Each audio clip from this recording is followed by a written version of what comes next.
Я очень скучаю по тем временам, когда мы с друзьями вечером собирались и начинали рассказывать друг другу страшные истории, от которых иногда было трудно засыпать. Но это того стоило. Ведь было что-то такое ужасающее и одновременно очень уютное и теплое в этих моментах. Те времена далеко в прошлом. Теперь мы взрослые люди, и времени не остается даже для того, чтобы всем собраться.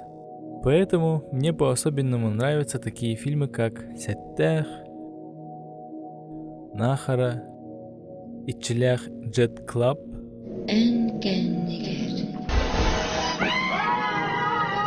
и среди них еще один под названием «Тюнгелджеттер», или же «Ночные гости», который мы сейчас посмотрим. Фильм 2011 года, снятый Юрием Харбановым. Фильм повествует о человеке, который только что приехал работать в одну из деревень охранником в старом клубе. Там он встречает работников клуба, и они поочередно начинают рассказывать ему страшные истории. Он противоречит всему, высказывая свои доводы. Но он не прав, потому что все рассказанное имеет свои корни правды, реальности и уходит вглубь прошедших времен, которые нельзя вернуть.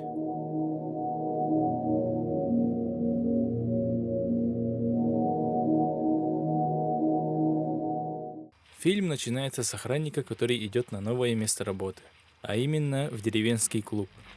Там его встречают художник по имени Иван, его помощник Рита и Лариса Михайловна. Не обращая на них внимания, охранник проходит мимо в свою комнату. Бахнув водяры, пытается прочитать письмо. Вы там домой собираетесь? Остальные тем временем занимаются своими делами. Как вдруг... Что это было? Охранник просыпается, выходит подышать, так сказать, и, зайдя обратно, видит перед собой картину, где работники клуба, осуждающие его, ждут. Познакомившись с ними, он узнает, почему пропал свет, а именно из-за ночных гостей.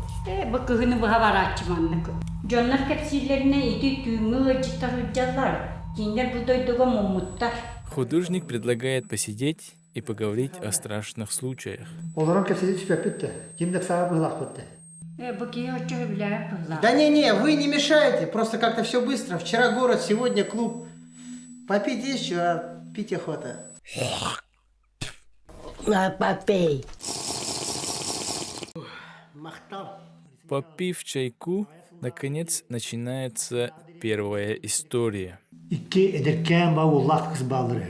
O bulana kığı gediger köhöreni cem bağırбыт.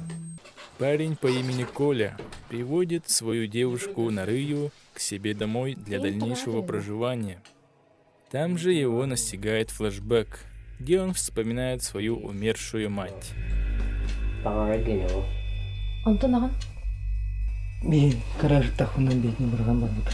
Немного полежав, поговорив, парень уходит на работу, предварительно заперев дверь снаружи. Чуть позже, во время уборки, девушка находит под кроватью выцарапанную икону и выкидывает в мусорку. И, решив помыть голову, находит тазик с бонусом в виде чьих-то лобковых волос. Братан, тигин болдум. Наступает ночь, и девушка засыпает. На фоне слышны чьи-то шаги и тяжелое дыхание.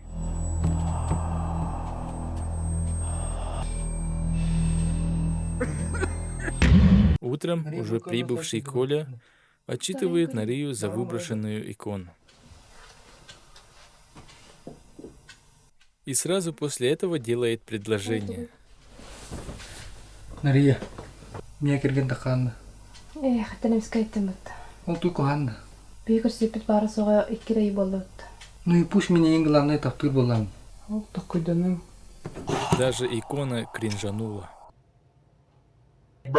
После этого Николай встречает своего отца в каком-то доме. Без понятия, что это за здание. где тот передает сыну цепочку с крестом, который был закопан вместе с его матерью. Бұл кереге маман өлірігер қоруғыр ұқпы күрді қаныр әтім анылыр күйім оға бары хәдемін бұлан алдым. Ол қайда? Өкені қоруғыттан тақсырды. Парень с этого, конечно, прихеревает и опять флешбечит.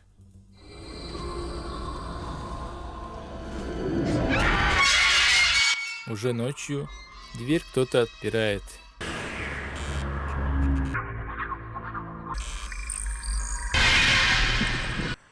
Утром к дому приходит отец Коли и говорит, мол, в этом доме происходили очень плохие вещи.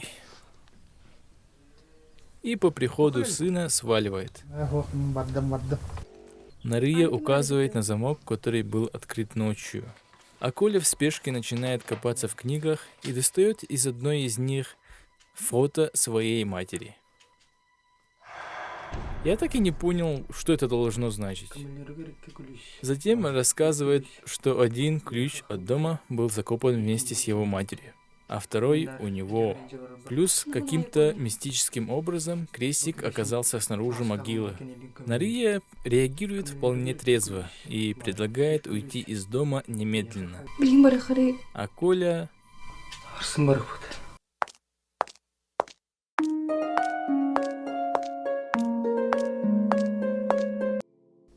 Наступает ночь, и парень рассказывает о том, что мать страдала биполярным расстройством, из-за которого она часто менялась в состоянии. Затем его опять флешбечит.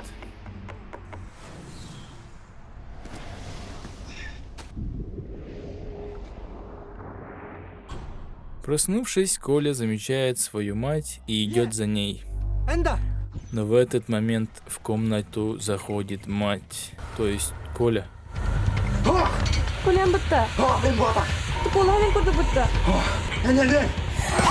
И начинает душить Нарию. Вовремя подоспевает батя и проламывает башку своему сыну. Welcome to the family, son. Утром отец объясняет, что его сын страдает раздвоением личности из-за того, что тот в детстве убил свою мать и не помог ей, когда она умирала. Вернемся на 10 лет назад. Тогда Норман убил свою мать. И на днях еще выкопал могилу и достал оттуда крест и ключ, пока был в образе своей матери. В этом же состоянии он пытался избавиться от своей девушки. Он никогда не был только Норманом, но часто бывал только матерью. И поскольку он патологически ревновал ее, он решил, что и она ревнует его. Поэтому, если ему сильно нравилась женщина, его материнская суть впадала в бешенство. Нормана Бейтса больше не существует. Он и раньше жил лишь наполовину. Я так понял, это якутский психо получается. А участь парня незавидная. Его поместили в дурку, а через несколько дней он раскомнадзорился. Охранник, попивая чаек, говорит: Вот ты говоришь, родители виноваты, ребенка помыкали, сектанты. А я считаю так, если он повесится, то сами виноваты. Люди, вот вы все такие суеверные, сидите тут, дрожите. 21 век уже на дворе. Весь современное время, 21 век, пали себе жопы. Бабушка ему отвечает, что в этом клубе случилось много плохих вещей. К чему это, мы потом узнаем. Следующей историю рассказывает Лариса Михайловна, в которой девушка по имени Лера рисует какого-то монстра, и к ней приходит ее подруга Марина. Мне страшно становится. Мне бабушка постоянно рассказывала, когда я маленькая была. Пугала, чтоб я уснула быстрее. Все, хватит, пойдем чай. За чаепитием подруга спрашивает про мужа. И Лера ей говорит, что тот ее бросил. Недолго думая, ребята решают погадать, так как сейчас время танхи. Пошла в жопочку, дорогая моя. А гадают они с помощью бабушкиной книги. Но тут дальше все по классике. Марина спрашивает, когда она выйдет замуж, на что ей отвечают никогда, так как она скоро умрет. Да вранье это все. Лера ее успокаивает и сама задает вопрос: пожиратель душ существует? Свет не включается. Лера, вот того слова. Фонарик бар. И девушки идут за фонариком. Слышат странный звук и прыгают в кровать. Там Марине приходит отличная идея – сжечь книгу. Тогда монстр исчезнет. Лера бежит за книгой со спичками и залезает обратно в кровать. Будучи под одеялом, начинает поджигать спичку. Марину утаскивают. И Лера бежит за ней, видит, что та умерла из-за передоза помадой. Затем ее тоже утаскивают. Да, голова болит жестко. Барахтанная ханада. 50 грамм есть, а? Билин кимке всего череты. Пришел черед Риты рассказать историю.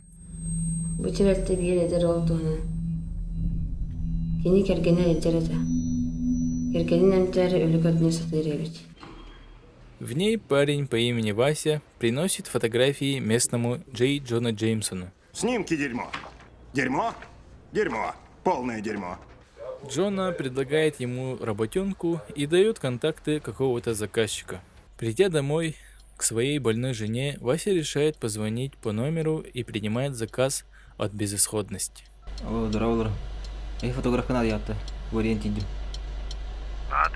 Работа состоит в том, чтобы сфотографировать призрака в заброшенном хранилище. За это ему обещают 50 тысяч рублей.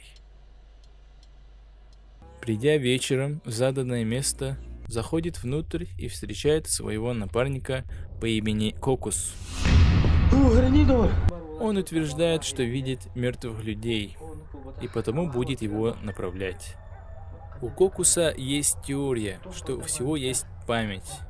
И эту память он может записывать и воспроизводить с помощью чудо-прибора под названием радио. Что радио вода. Бэмор приспособление. Кини арасты страхабан записьтир. Чача халбан хитнер. Конечно. Позалупай творог собрался, ребята. Медуза распустилась совсем. Надо ее подровнять, из позалупы творог собрать.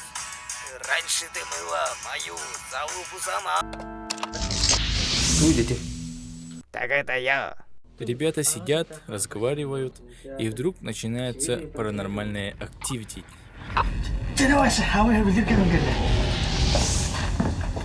Кокус указывает место, где находится призрак. Вася фотографирует. Бу! Испугался, не бойся! Я друг! От увиденного пытается выбежать наружу, но напарник его останавливает и переубеждает вернуться обратно и дождаться до утра. Обосравшись, Баска решает немного вздремнуть. Во сне к нему приходит тот самый призрак. Ты видишь меня? Я тоже тебя вижу! Проснувшись, он узнает от Кокуса, что тот самый призрак — это старший брат заказчика.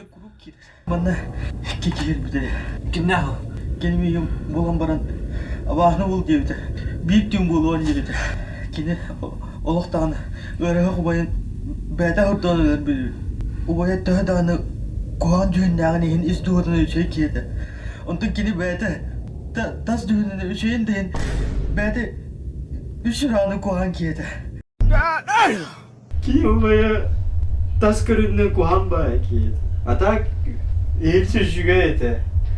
Атын бәйте сын таскарынны шуы болот.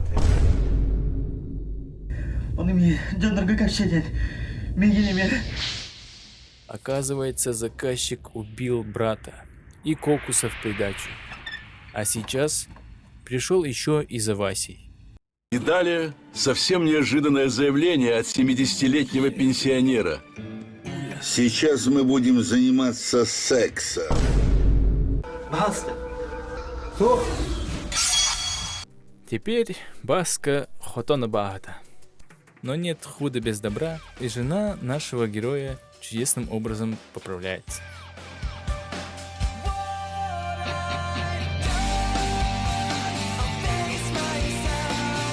Охранник все равно не верит в эти истории. Однако... Подождите. Это... Я обосрался. Поэтому просит ребят еще задержаться. Раз такое дело, приходит его черед рассказать байку. Но ему тупо нечего рассказывать. Поэтому тот достает письмо, отправленное его сестрой, и просит Ларису Михайловну прочитать, так как он сам по-якутски не умеет. Из него мы узнаем, что все эти истории были рассказаны неспроста, и они имеют прямое отношение к Гоше. Ведь парень с первой истории — это его двоюродный брат, а Лера из второй — это его жена. И Вася из третьей является ему родным братом. Это моя семья, это мои братья. Ваши рассказы? Нет, вы обманываете. Бабушка спрашивает, не помнит ли тот его первый день работы. Смутно припоминаю, но... Бастығы кәлбі күнің бол батақ. Бұл үйі сылғын толдың. Амбастан қайда кәлбі күн өйдігін да итірік күғыранаған кәлбітің де. Гоша с трудом начинает припоминать. И вспоминает, что на первый же день порешил всех сотрудников. И себя заодно. Если он повесится, то сами виноваты. Дальше из письма он узнает, что Рита — это его двоюродная сестра. Это моя сестра Рита!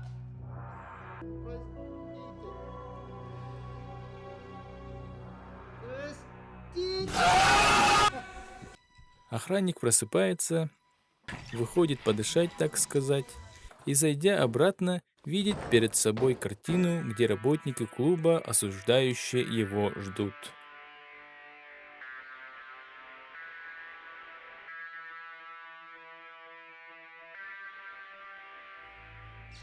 И на этом фильм заканчивается.